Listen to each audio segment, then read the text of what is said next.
1 Samuel capítulo 3, versículo 1. Samuel fica lá no comecinho da Bíblia, então é melhor se abrir no Gênesis e ir voltando. A sequência é Gênesis, Êxodo, Levítico, Números, Deuteronômio, Josué, Juízes, Rute, Samuel. Aí você vai encontrar 1 Samuel capítulo 3, versículo 1. Amém ou misericórdia? Quem está sem Bíblia, procura o irmão que está do lado aí. Diz assim a palavra do Senhor: o jovem Samuel servia ao Senhor na presença de Eli. A palavra do Senhor era rara naqueles dias, e não havia visão que se manifestasse. Ora, um dia, Eli estava deitado em seu lugar. Seus olhos começaram a enfraquecer e não podia mais ver. A lâmpada de Deus não se tinha ainda apagado, e Samuel estava deitado no santuário do Senhor, no lugar onde se encontrava a arca de Deus. O Senhor chamou: Samuel, Samuel. Ele respondeu: eis-me aqui. E correu para onde estava Eli e disse: eis-me aqui, por que me chamaste? Não te chamei, disse Eli, volta a deitar-te. Ele foi deitar-se. O Senhor chamou novamente: Samuel, Samuel. Ele se levantou e foi ter com Eli, dizendo: tu me chamaste, aqui estou. Eu não te chamei, filho meu, disse Eli, vai deitar-te. Samuel não conhecia ainda ao Senhor, e a palavra do Senhor não lhe tinha sido ainda revelada. O Senhor voltou a chamar Samuel pela terceira vez. Ele se levantou, aproximou-se de Eli e disse: aqui estou, por que me chamaste? Então Eli compreendeu que era o Senhor que chamava o menino, e disse a Samuel: vai deitar-te, e se te chamar de novo dirás: fala, Senhor, pois o teu servo escuta. Samuel foi deitar-se no seu lugar. Veio o Senhor e ficou ali presente. Chamou-o como das outras vezes: Samuel, Samuel. E Samuel respondeu: fala, pois teu servo escuta. O Senhor disse a Samuel: vou fazer uma coisa em Israel que fará tinir ambos os ouvidos de todos os que a ouvirem. Naquele dia farei cumprir-se contra Eli tudo o que disse acerca da sua casa, do começo até o fim. Eu lhe anunciei que julgaria sua casa para sempre, porque ele sabia que os seus filhos ofendiam a Deus e não os repreendeu.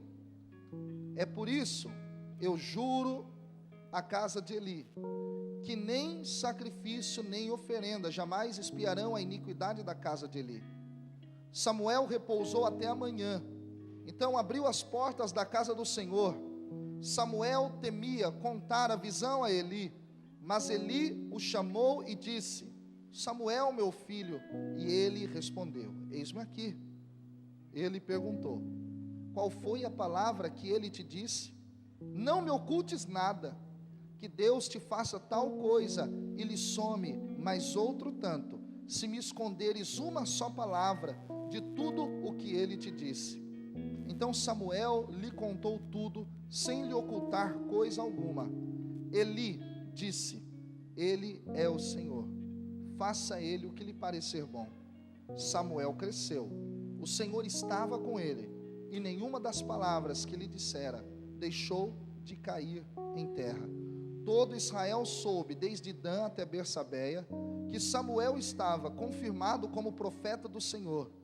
O Senhor continuou a manifestar-se em Silo, porque em Silo se revelava a Samuel pela palavra do Senhor. Vamos dar uma salva de palmas à palavra de Deus. Pode aplaudir bem forte a palavra.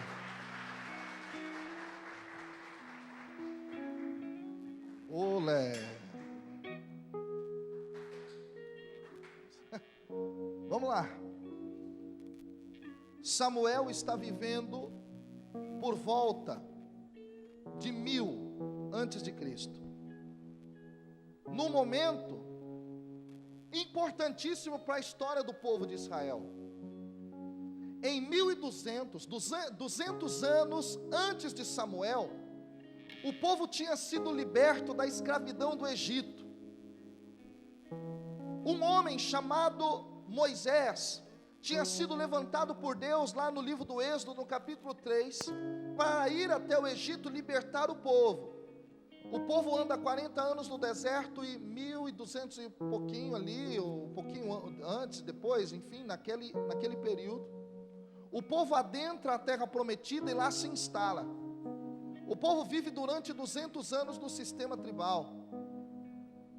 E Samuel representa a passagem do sistema tribal para o período da monarquia. Samuel era um jovem que fez essa passagem. Afinal de contas, se você conhece a história, Samuel é quem vai ungir como rei Saul, depois é ele quem vai ungir Davi. Então Samuel é alguém de suma importância para a história do povo de Israel. E ele é assim de tal forma importante que nós temos na Bíblia 2 livros que levam o seu nome. 1 Samuel e 2 Samuel.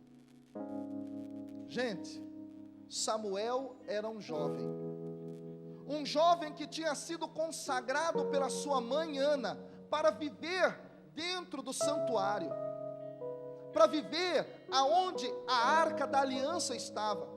Quem conhece o Antigo Testamento sabe o que era a Arca da Aliança. A Arca da Aliança era o objeto, assim nós podemos dizer, que Deus usava para se manifestar. Na Arca da Aliança, as tábuas da lei que Deus tinha dado a Moisés ficavam. Então a Arca da Aliança era um símbolo fantástico, importante, fundamental para o povo de Israel.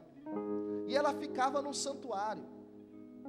E Samuel dormia ao lado dessa arca, gente. Samuel dormia ao lado da lei. Samuel dormia ao lado do Senhor. Só que a Bíblia nos diz que Samuel, mesmo estando no santuário, no lugar mais santo do santuário, no lugar mais importante do santuário, ao lado do símbolo mais importante da manifestação de Deus, embora ele ali dormisse, ele ali vivesse, ele não conhecia a palavra de Deus. E aqui tem uma grande lição para nós, que nós temos vivido muito nos últimos tempos dentro da igreja. Nós temos pessoas que estão na igreja toda semana, só que não conhecem ao Senhor. Uma certa vez eu estava pregando e eu usei uma expressão que é mais ou menos assim: a igreja está cheia de gente vazia. E isso precisa nos intrigar. A palavra do Senhor é rara na vida de muitas pessoas. As pessoas frequentam a igreja, as pessoas vão à missa, vão ao grupo de oração, participam de encontros como esse, mas não conhecem de modo profundo ao Senhor. E isso, queridos e queridas, precisa, como eu disse, e eu volto a repetir, isso precisa nos intrigar. Será que nós somos como Samuel? Será que nós somos como este jovem? Nós estamos na igreja, nós participamos dos eventos da igreja, das celebrações, mas não conhecemos a Deus? Será que você é íntimo do Senhor? Será que você consegue reconhecer a voz desse Deus, como você reconhece a voz de um amigo quando te liga no celular? Você nem olha o nome, você já sabe que é ele pela voz. Será que você já estabeleceu uma relação de intimidade tal com Deus, que você pode dizer: eu conheço o Senhor, eu conheço o Senhor?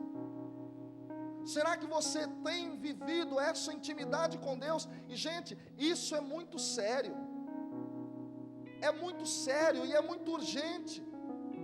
Porque deixa eu lhe dizer algo, não basta nós lotarmos as igrejas, não basta nós lotarmos os eventos, se nós não tivermos pessoas cheias da intimidade com Deus, se nós não tivermos qualidade no nosso relacionamento com o Senhor.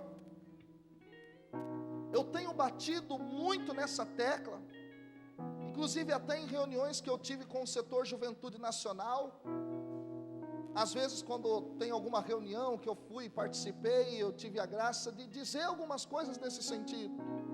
Como eu disse aqui na pregação anterior, nós estamos vivendo num tempo de jornada mundial da juventude, mas para que ela não passe batido como um simples evento musical, cultural, enfim, uma visita do Papa no Brasil, para que ela não seja qualquer coisa, nós precisamos mergulhar numa dimensão de intimidade com Deus. A nossa juventude precisa despertar para isso, porque eu tenho visto, querido, do Iapoque ao Chuí, jovens que estão na igreja, mas não conhecem a Deus, jovens que estão na igreja, que não têm intimidade com o Senhor. Isso precisa mudar. Porque não existe missionário, escute, não existe missionário sem antes ter sido discípulo. Se o grande tema da jornada é ir de fazer discípulos, como é que eu quero fazer discípulos se nem eu sou discípulo? Como é que eu quero discipular se eu não me sentei aos pés do Senhor, se eu não conheço a sua voz, se eu não sou a sua ovelha, se eu não sou alguém que vive uma intimidade profunda com Ele? Querido, isso é urgente, nós precisamos de uma intimidade, nós não podemos ser como Samuel antes de conhecer a Deus. Nós não podemos ser pessoas que estão na igreja sem conhecer o Senhor, porque desculpa meu irmão, desculpa minha irmã, é isso que nós temos vivido, e é por isso que a palavra de Deus tem sido tão rara, a palavra de Deus tem sido tão escassa no nosso meio. É preciso que os nossos jovens conheçam, portanto, o Senhor e vivam uma intimidade profunda, inclusive do jeito que a gente vive uma intimidade profunda com o nosso telefone celular. Uma vez eu estava indo de carro para pregação no interior de São Paulo, e eu falava para Deus assim: Deus, eu prego como lá? O que o Senhor quer que eu fale? E Deus falou para mim: João Cláudio, pega seu celular. E eu fui lá, peguei meu celular no carro, cara. Falei: mano, o que você quer que eu fale, Deus? E Deus falou assim para mim: rapaz, você sai sem celular de casa? E eu disse para Deus assim: olha, é raro, Senhor, raro. E eu tinha na semana lido uma pesquisa, fiquei sabendo de uma pesquisa, que 80% dos jovens de hoje preferem esquecer carteira, documentos e dinheiro do que esquecer o celular. Cara tá lá no meio da rua, já pegou o busão para ir para o trabalho, ele bota a mão no bolso, ele fala: mano, esqueci o celular. Ele volta, ele chega atrasado no trampo, mas ele leva o bendito do celular. Cara, esse negócio está virando mas tão sério, que daqui a pouco nós vamos ter gente que esqueceu de pôr a roupa, mas está falando no celular, tá ligado?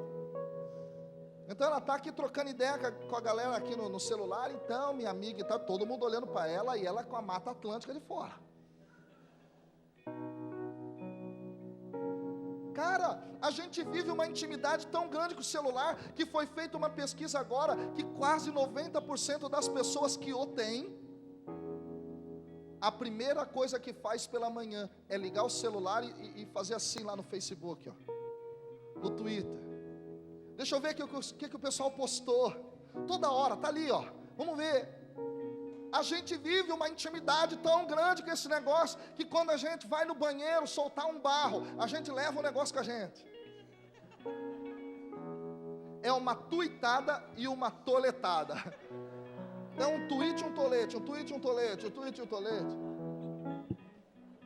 A gente vive uma intimidade e é capaz do bendito colocar lá no Instagram a foto da bosta, entendeu? E diz assim: olha, gente, que legal. A gente vive uma intimidade tão grande com esse negócio, que na hora que a gente está comendo, a gente tira foto da comida, coloca no Facebook. E tem uns trouxas que ainda fica curtindo a foto da comida do cara, tem nada a ver, velho. A nossa intimidade com esse negócio é tão grande, mas tão grande, mas tão grande, que a gente dorme ao lado dele, a gente acorda ao lado dele, a gente toma banho, a gente deixa ele assim para fora do box, para que ele não molhe, a gente cuida dele, a gente entra no ônibus, a gente fica toda hora olhando, a gente tem até o relógio no pulso, mas a gente prefere olhar nele. A gente vive uma intimidade com este objeto, querido e querida, que chega a ser patológico. Eu estava vendo que nos Estados Unidos já existem clínicas que cuidam de pessoas dependentes de celular. E Deus disse para mim: João Cláudio, eu quero ser íntimo seu, como você é íntimo do seu celular. Quando você acorda, você o liga. Eu digo: Senhor, eu nem o ligo, ele já está ligado, é ele que me acorda. Quando você dorme, o que você faz antes de dormir? Eu vejo se ele está bem colocado na tomada. Eu vejo se eu coloquei ele para despertar para mim. Quando eu vou no banheiro, eu faço isso, cara. Eu levo o celular, entendeu? Eu só não tuito a toletada, mas eu levo. Cara, se nós vivêssemos uma intimidade profunda com Deus, como nós vivemos uma intimidade com o nosso celular, o mundo seria diferente, nós transformaríamos o mundo, não haveria inferno páreo para nós, se nós tivéssemos uma intimidade com Deus, como nós temos a intimidade com o celular. Bora aplaudir.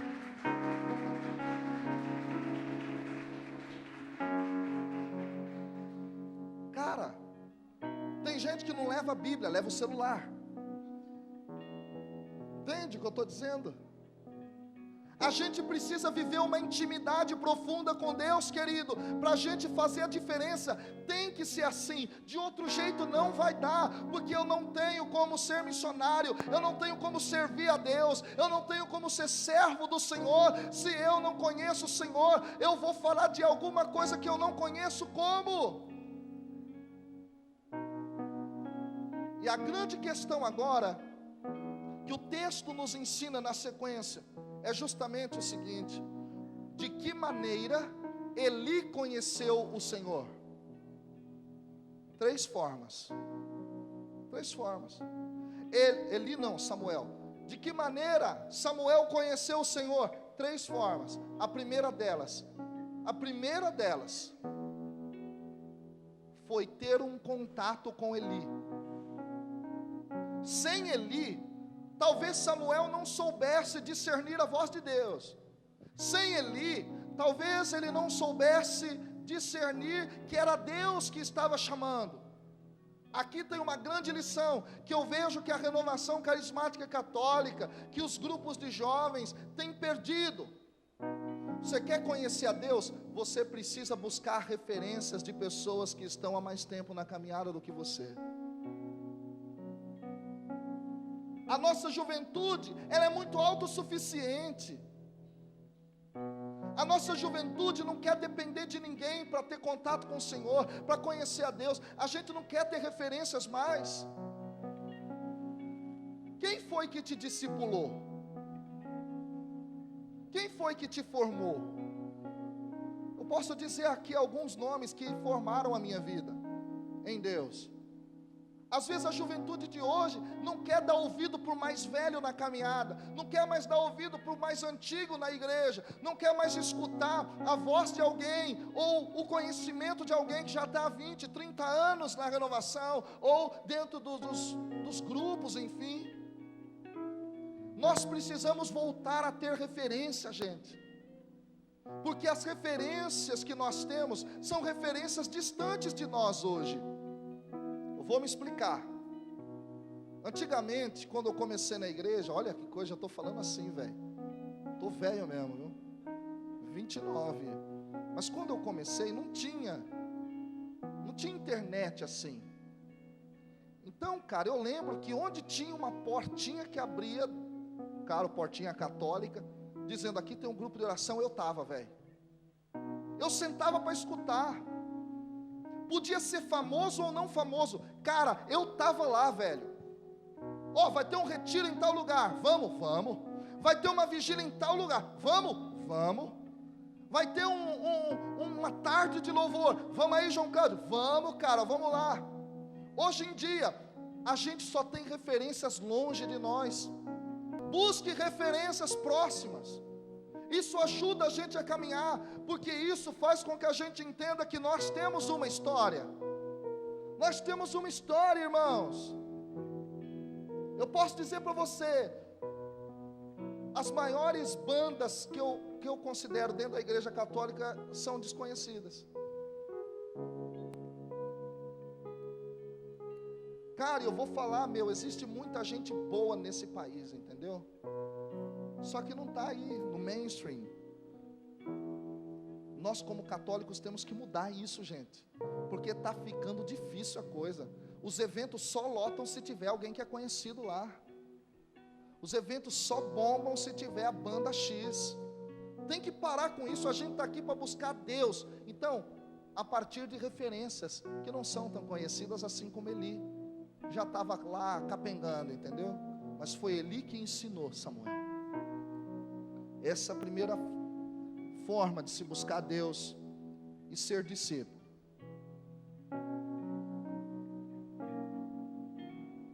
Segunda forma, viver o conhecimento da palavra de Deus. Esse texto traz a palavra várias vezes. E diz que ele não conhecia a Deus porque a palavra do Senhor ainda não lhe tinha sido revelada. Gente, há uma urgência de nós sermos conhecedores da palavra de Deus. Há uma urgência da juventude ter fome e sede da palavra de Deus. Há uma urgência da nossa juventude se alimentar desta palavra todos os dias. Há uma urgência da nossa juventude que não conhece Deus de buscar o Senhor na sua palavra.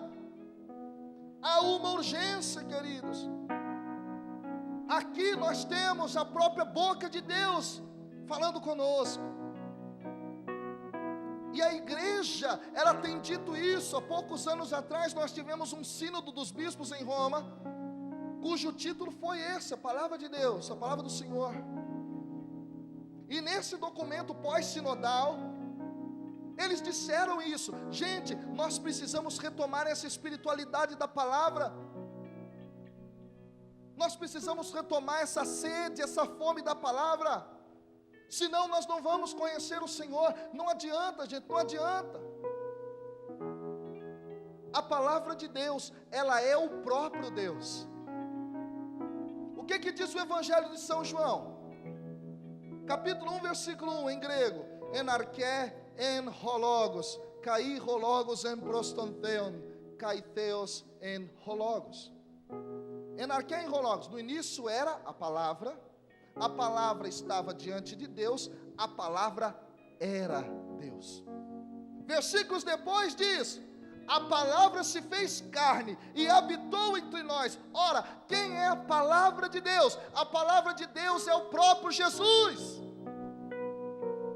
O que nos diz a igreja no Concílio Vaticano II, no documento Dei Verbum? Diz assim, que a mesma dignidade que nós damos à Eucaristia, ali a Eucaristia, nós devemos dar à palavra, porque a palavra é o próprio Deus. Só que é engraçado que nós não lemos a palavra, nós não nos esmeramos para conhecê-la. São Jerônimo, patrono das Escrituras na igreja, celebrado no mês de setembro, porque o mês de setembro é o mês da Bíblia. São Jerônimo diz assim: Se você conhece as Escrituras, você conhece a Cristo. Se você não conhece as Escrituras, você não conhece a Cristo. Hoje em dia você fala com um jovem na igreja assim: você conhece a banda tal? Ele, essa daí é da hora, pô, muito louco, eu tenho vários discos dos caras. E aquela banda outra? Nossa, essa daí é muito legal. O vocalista, ele tem assim um cabelo Chanel, ele usa uma camisa rosa naquele DVD que ele gravou. E a banda, sei lá, Dançarinos de Cristo? Não, essa daí é muito louca também. Esses caras aí, eles têm um site muito... Os caras conhecem todos os artistas, mas não conhecem a palavra de Deus, portanto não conhecem o próprio Deus. Não faz sentido. Pode aplaudir. Não faz sentido. Não faz sentido isso para mim, gente. Se Deus é o centro, bora conhecê-lo. Eu estava pregando numa outra diocese ali, grande, evento grande, ginásio lotado. Chegamos lá naquele congresso diocesano da renovação carismática, pregamos a primeira pregação, o povo subiu no teto, velho. Do louco, da hora, uhul. Segunda pregação, Nossa Senhora, um monte de milagre, Deus realizando um monte de sinais. Na terceira pregação, Deus falou para mim assim: exorta esse povo. Eu falei, ixi, Maria.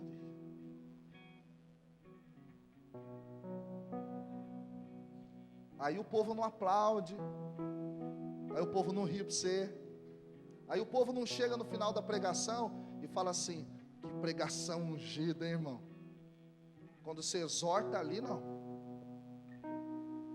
Aí Deus falou para mim: diga que esse povo precisa conhecer a minha palavra. Eu comecei a pregação assim.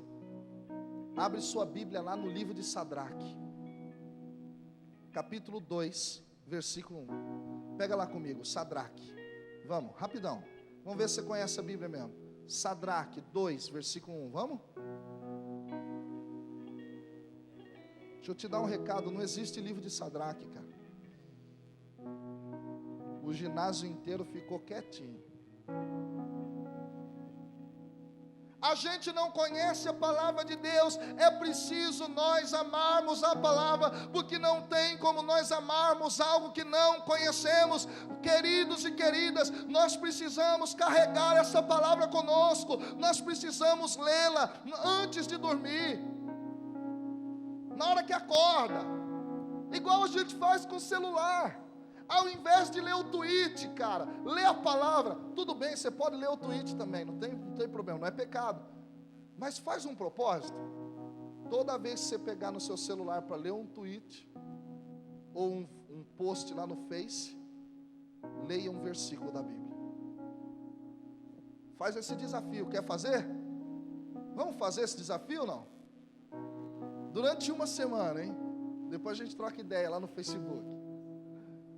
Uma semana, toda vez que você olhar o Facebook, você vai contabilizar mais um versículo que eu vou ler.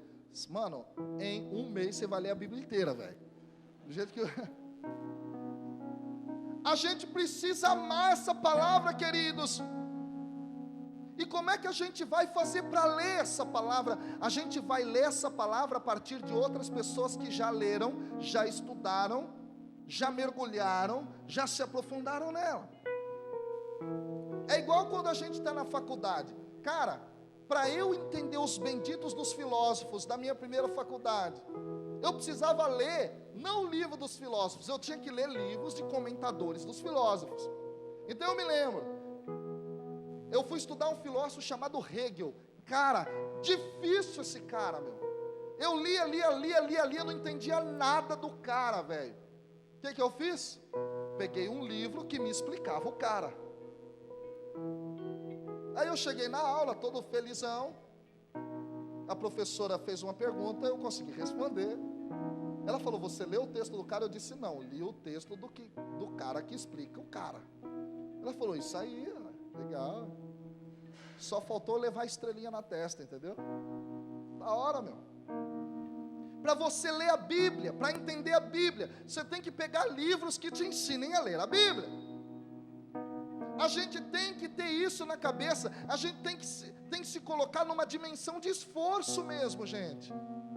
É engraçado que para a gente arrumar um emprego, a gente faz uma faculdade, a gente estuda línguas, a gente estuda, faz cursos, especializações, a gente se vira, faz curso via internet, porque a gente quer subir no emprego. Agora deixa eu dizer, meu querido e minha querida, e no reino de Deus, e para as coisas de Deus, você não quer crescer, você não pode mais ser, meu irmão e minha irmã, uma criança na fé. E desculpa dizer, quantas crianças na fé, de 50, de 60, de 70, de 20, de 30, que a gente tem dentro da igreja. Hoje, sua vida nesse sentido tem que mudar. Você tem que sair desse retiro dizendo para você mesmo, para você mesma: eu vou ler a palavra de Deus todo dia. Por que tem um monte de cristão fraco na igreja? Por falta do alimento. Hoje tua vida tem que mudar em nome de Jesus. Coloca isso dentro dessa cabeça dura sua. Todo dia é dia de alimento da palavra de Deus. Todo dia, todo dia. Entendendo ou não, leia. Pelo menos a sequência das histórias da Bíblia você vai conhecer. Leia. Chega de estar na igreja sem conhecer a Deus.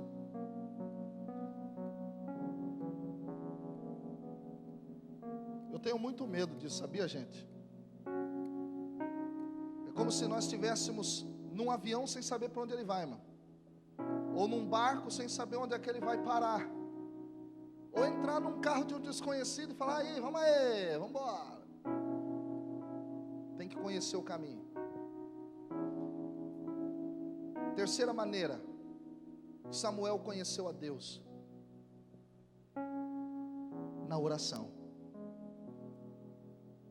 O catecismo da Igreja Católica nos ensina que a oração é vital. O que é algo vital? É algo sem o qual você não vive. O ar é vital, sem o ar você morre. A água é vital, sem ela você morre. A comida, o alimento é vital, sem ele você morre. É preciso, é necessário a oração. Foi feita uma pesquisa nos Estados Unidos com cristãos praticantes, católicos e evangélicos e demais denominações do protestantismo, e eles descobriram: 80% daqueles que são praticantes não vivem uma vida de oração. Isso preocupa, hein? A vida da oração, ela é tão essencial, que um grande santo da igreja chamado São Lourenço, ele diz que a oração é o arsenal da igreja. E como é que você que está numa guerra, porque a Bíblia nos diz isso, Efésios capítulo 6, a partir do versículo 10, veste a armadura, porque você está lutando, você está numa guerra. Como é que você vai para uma guerra sem arma? Como é que você vai batalhar sem arma? A oração é uma arma, gente, e não adianta a gente ter vivido tudo que nós vivemos nas duas outras pregações, nas orações, nas ministrações, nos shows, se nós não sairmos daqui obstinados em buscarmos a Deus, em buscarmos a presença dEle na vida de oração. Não vai adiantar, esse encontro vai passar batido, não vai adiantar lema bonitinho da jornada, hino bonitinho de jornada, não vai adiantar se nós não nos tornarmos pessoas orantes, pessoas que buscam ao Senhor e a presença dEle constantemente, a todo momento. Não vai adiantar, cedo ou tarde vai cair, cedo ou tarde vai cair, cedo ou tarde vai cair, não adianta. Sem arma na guerra você não sobrevive. É preciso buscarmos o Senhor na oração para conhecermos a sua voz, da mesma maneira que Samuel o fez. Samuel era alguém cuja essência era escutar a voz do Senhor. O nome Samuel, sabe o que significa Samuel? Samuel vem do verbo shemar. Shemar significa ouvir. El significa Deus, Shemuel, aquele que escuta o Senhor, aquele que escuta Deus. Samuel foi alguém que escutava o Senhor constantemente. Nós precisamos buscar o Senhor constantemente na oração. Nós precisamos buscar o Senhor de manhã. Nós precisamos buscar o Senhor na hora do almoço. Nós precisamos buscar o Senhor no cafezinho da tarde, na hora de dormir, no banho. Sei lá, inventa, tenta, faz algo diferente. Você precisa começar a ser alguém orante, porque senão, querido, esse single dynamis, essa coisa linda, essa estrutura aqui vai passar batido na sua vida. E chega de viver um cristianismo morno, um cristianismo medíocre.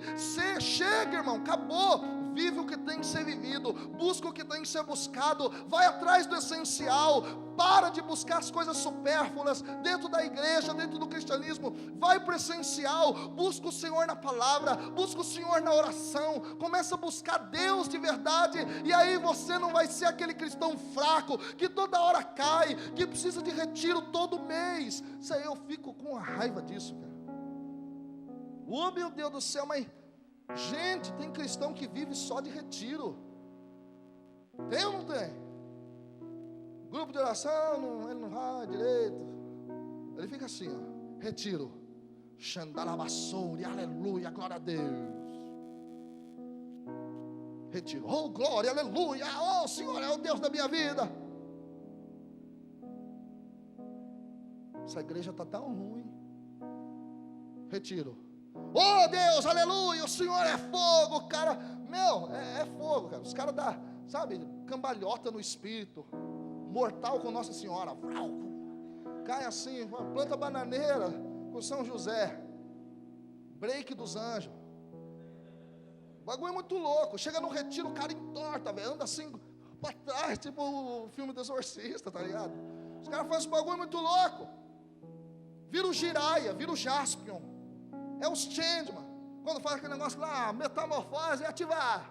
Está no retiro, e o cara fala línguas doidas, negócio. Só que quando ele chega em casa, ele não vive nada daquilo. Para com isso. Para de ser medíocre. Para de ser cabeça dura. Para. Você é soldado. Você é soldado. Você é soldado. Você está numa guerra. Para. Você é soldado, você está numa guerra, e você está numa guerra não é para perder, é para ganhar.